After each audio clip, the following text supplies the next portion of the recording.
A magic ring, also called a magic loop or adjustable ring, is a technique used in crochet to start projects in the round, such as this amigurumi. In this video, we will learn how to make a magic ring step by step.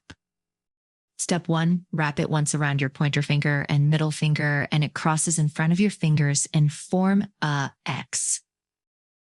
Step 2, press the X with your thumb. Step 3, turn your hand over and clamp the yarn with your middle and ring fingers. Step 4, insert your hook under the right strand and over the left strand. Step 5, pull the left strand under the right.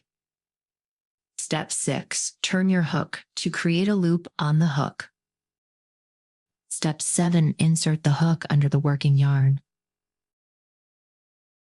Step 8, pull it through the loop that's on your hook.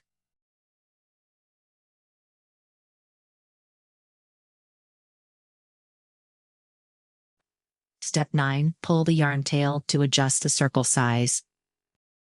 Now the magic ring is done, and a correct magic loop should look like it.